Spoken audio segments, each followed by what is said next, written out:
আসসালামু আলাইকুম। কথা দিয়ে একটা মানুষকে শেষ করে ফেলা যায়।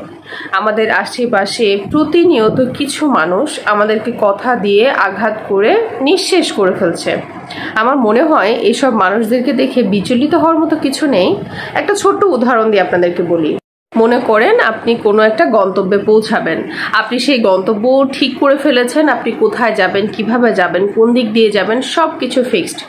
আপনাকে সেই গন্তব্যে যেতে হলে একটা বনের মধ্যে দিয়ে যেতে হবে। আপনি যথারীতি আপনার ইচ্ছা শক্তি এবং প্রচুর এনার্জি নিয়ে আপনি যাত্রা শুরু করলেন এবং বনের মাঝে বরাবর যখন আপনি গেলেন তখন হঠাৎ করে আপনাকে একটা সাপ দংশন করলো এবং আপনার কাছে এখন দুইটা রাস্তা। হয় আপনি সাপের পিছনে ছুটবেন, সে আপনাকে কেন কামড় দিল, কি কারণে কামড় দিল, আপনাকেই কেন তাকে কামড় দিতে হলো, হয়তো বা হিংসাত্মকভাবে, নয়তো বা আপনি তাকে আক্রমণ করার জন্য তার পিছন পিছন ছুটবেন।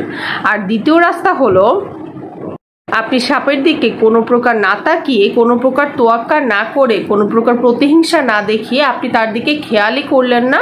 আপনার প্রাথমিক যেটুকু চিকিৎসা দেওয়া প্রয়োজন যাতে আপনি কোনোভাবে যেতে পারেন আপনার গন্তব্য পর্যন্ত, সেইভাবে আপনি আপনার লক্ষ্যে এগিয়ে গেলেন।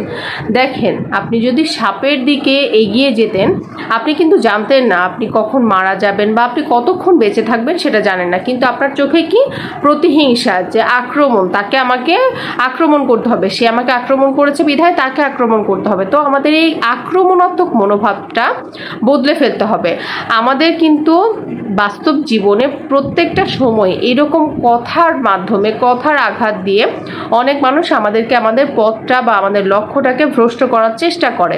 তো আমাদেরকে কিন্তু ওই জনে জনে গিয়ে কথা বলে বলে এটাকে ক্লিয়ার করার কোনো প্রয়োজন নাই। আমরা আমাদের লক্ষ্যটাকে স্থির রাখি। দুনিয়াতে যা কিছু ঘটে যাক, আমাদেরকে যে কথাই শুনতে হোক না কেন, আমরা আমাদের লক্ষ্যটাকে স্থির রাখবো এবং সেই অনুযায়ী সেই পথে চলবো। কে কি বললো, কোথায় সাপে কামড়ালো, কে পিছনে এসে কামড়ালো, আমাদেরকে দেখার সময় নেই। যখনই আপনি দেখতে যাবেন তখন আপনার সেই যে একটা এনার্জি, সেই যে একটা স্পিড, সময়, সবগুলো নষ্ট হবে। তাই আমাদেরকে কোনোভাবে সেদিকে লক্ষ্য করা যাবে না। আশেপাশে দিয়ে অনেক কিছু চলে যাবে, কোনো কিছুই দেখা যাবে না। লক্ষ্যটাকে স্থির রাখুন এবং এই কথা বলা মানুষগুলোকে ইগনোর করতে থাকুন। দেখেন, আমাদের আশেপাশে সাপের মতো দংশন করার মতো মানুষের কিন্তু অভাব নাই। তারা কথা বলবে, তাদের মুখে আমরা কোনোভাবে আটকাতে পারবো না। আমাদেরকে কি করতে হবে? নিজের কাজ করে যেতে হবে আর এইসব মানুষগুলোকে ইগনোর করতে হবে। কারণ কি জানেন, এইসব সাপগুলো যদি আপনাকে একবার দংশন করে আটকে ফেলার পরিস্থিতিটা করে ফেলতে পারে, তারা কিন্তু আপনাকে বারবার এই একই কাজ করবে, আপনাকে এগিয়ে যেতে দিবে না। তাই তাদের দিকে দেখা যাবে না। নিজ লক্ষ্যটাকে স্থির রাখতে হবে এবং আপনি সফলতা অর্জন করে তাদেরকে দেখিয়ে দিতে হবে যে তারা আপনাকে আটকে রাখতে পারেনি, আপনি আপনার নিজ লক্ষ্যে পৌঁছে গিয়েছেন। তাই কথা দিয়ে কাউকে আঘাত করবেন না। কারণ কি জানেন, এই কষ্টটা না, এই কষ্টটা মানুষের মন থেকে সোজা মহান রাব্বুল আলামিনের কাছে পৌঁছে যায়। হয়তো সে মুখে কিছু বলতে পারে না, কিন্তু সেটা আল্লাহর কাছে কিন্তু বিচার দিয়ে রাখে। তো এটার ফলাফল কিন্তু ভয়ানক হয়।